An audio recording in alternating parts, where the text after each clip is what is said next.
Boa tarde, turminha do primeiro ano. Tudo bom? Eu vim aqui para mais uma aula. Hoje nós vamos começar a apostila nova.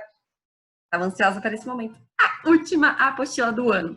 Bom, nós vamos começar com português, pela ordem mesmo e pelas coisas que a gente se propôs a fazer. E nós vamos fazer o nosso calendário. Lembrando que ontem a gente já começou, a gente colocou o número 1. Hoje a gente vai falar do número 2, então não se esqueçam. Esses números que a gente tanto faz e tanto enfatiza é para a criança entender o número de forma correta, para que ela trace de forma correta e que não se confunda. Então, para o número não ficar espelhado, para não ficar confuso. Então, tudo isso é questão de organização, combinado? Então, hoje é dia 27 de outubro, terça-feira, e é o dia do número 2. O número 2 tem aquele de patinho, que é o que tem no computador, no celular, que não é o correto ensinar a criança, né? O correto é o número 2 da curvinha, por mais que ele seja difícil, ele é o ideal para a gente fazer. Então, o número 2 de hoje, começa lá por cima, eu falo muito para as crianças. Faz a letra C ao contrário, sobe, faz a curvinha e sai. Para eles não espelharem e para que eles consigam fazer o movimento correto, tá bom? Então, registra aí, dia 27 de outubro, terça-feira, número 2. Nossa apostila nova, ela começa com uma coisa muito legal. Eu quero que vocês observem aí essa imagem que está começando na página 5. E depois, no caderno de matemática, escreva lá, diga aí, página 6, e vocês vão responder essas 3 perguntinhas. A primeira, o que as pessoas da ilustração da página anterior estão fazendo? Então, o que elas estão fazendo? 2, na mesa, diversos alimentos. Quais são eles? Então, quais que vocês conseguem identificar? Ovo, manteiga, quais mais você consegue identificar? E para você, o que está escrito em cima da mesa? Então, o que está em cima da mesa? O que chama esse negócio que o menininho está olhando? Muito bem, depois que vocês responderem, embaixo também na página 6, se vocês tiverem os ingredientes ou a possibilidade de fazer isso em casa, nós fizemos e é uma delícia. Nesse calorzinho, então, é uma vitamina maravilhosa, um suco de manga. Para isso, vocês vão precisar dos ingredientes e do modo de preparo que está na apostila. Então, os ingredientes são todos os materiais que estão desse lado, onde tem a manga.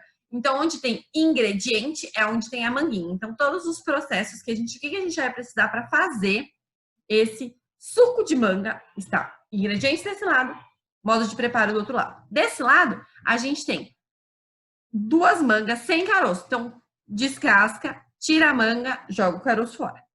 4 potinhos de iogurte de 250 ml cada. Ou, se quiser, aqueles de 1 litro, que é grandão. É preferível que use iogurte natural, para que o suco fique mais gostosinho e pegue o sabor mesmo da manga.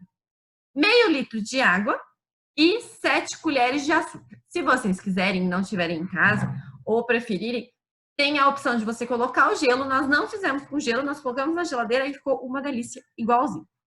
E o modo de preparo, que é onde tem o liquidificador, que é onde eu vou preparar. Então, eu preciso de um liquidificador nessa receita.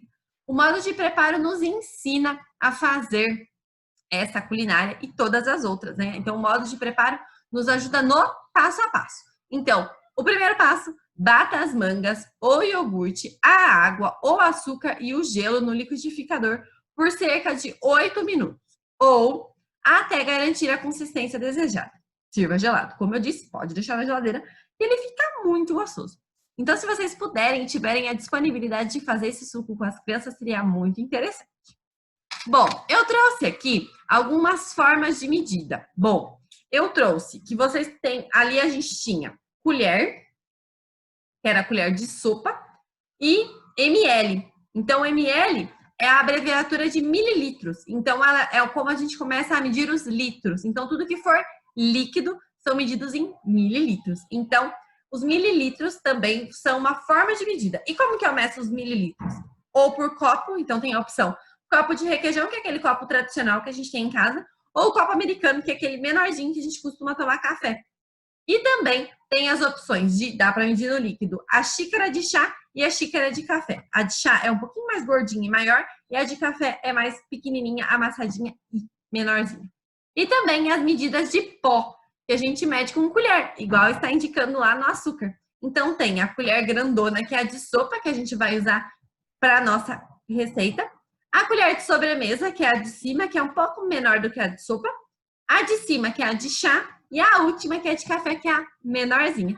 Então, as medidas de colher são as medidas que a gente usa na maioria das receitas. E a maioria das receitas usa ou de café ou a de sopa. Então, na nossa, nós vamos usar colheres de sopa. Também dá para a gente medir líquidos com o copo medidor, que é esse que está aqui do lado.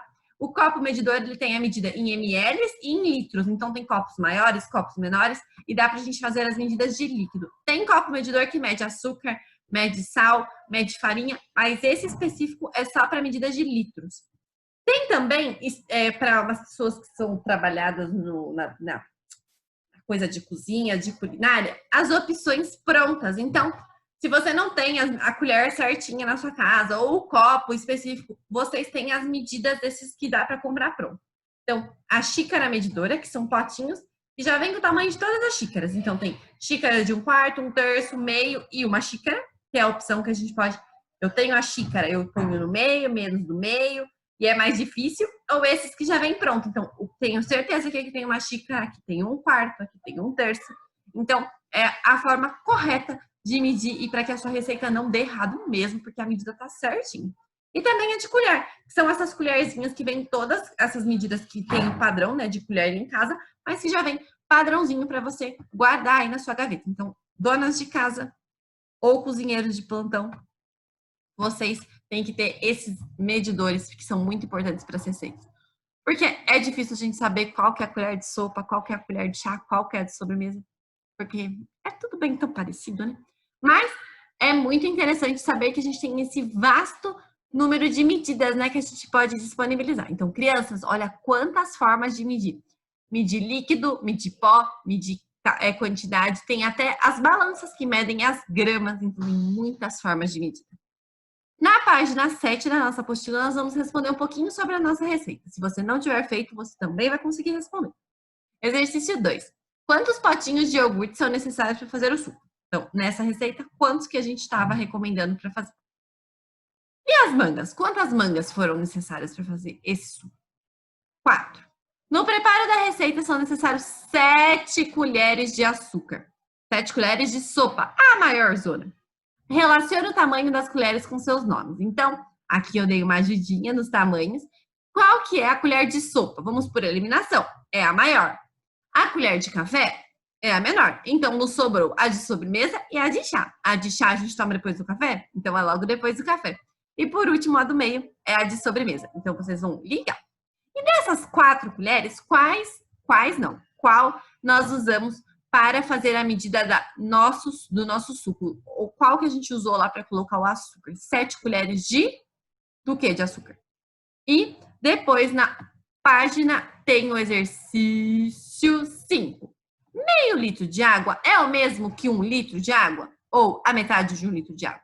Então, eu tenho 1 litro. O que significa meio litro? Metade ou o litro inteiro? E 6. Na receita, o que significa gelo agosto? O mês de agosto? Já passou? O mês do folclore? Ou agosto separado? Agosto separado é à vontade, ao que você acha que seria interessante para sua receita. Então, você quer pôr muito gelo, pouco gelo, ou que nem a gente fez aqui, sem nenhum gelo? Então, vocês vão colocar para a tia essa questão da medida que gelo a gosto é a quantidade que você deseja, se você gosta ou não de colocar o gelo. E 7. Pinte a imagem do eletrodoméstico necessário para fazer o suco. O que a gente usou? Uma cafeteira, uma torradeira, um liquidificador ou uma batedeira. Lá na receita tinha até o desenho do que a gente usou. Página 8. A receita é dividida em 2 partes. Quais são elas? Então tem aqui, ó, um lado, o outro lado. Quais esses 2 lados? Eu já falei sobre os 2 lados. E como você identificou essa parte? O que a tia falou que tem representado para a gente saber o que é um lado e o que é do outro lado? Também falei isso no vídeo de hoje. Para que serve a lista de ingredientes numa receita? Para que eu preciso dos ingredientes? Será que eu consigo fazer tudo sozinho, sem os ingredientes? E o modo de preparo? Será que eu consigo fazer tudo sem olhar para o modo de preparo? Será que todas as receitas dão certo se eu fizer do jeito que eu quiser? Ou será que é melhor eu olhar na receita para que dê tudo certo? E 12, releia esse trecho. Bata as mangas, o iogurte, a água, o açúcar e o gelo no liquidificador por cerca de 8 minutos ou até garantir a consistência desejada. Circule aí em cima no texto a palavrinha que dá para a gente saber que a gente pode escolher de um jeito ou do outro. Qual é a palavrinha que a tia tem aqui? A palavrinha 8 minutos ou até garantir a consistência. Então, a palavrinha é a palavrinha ou, o, u.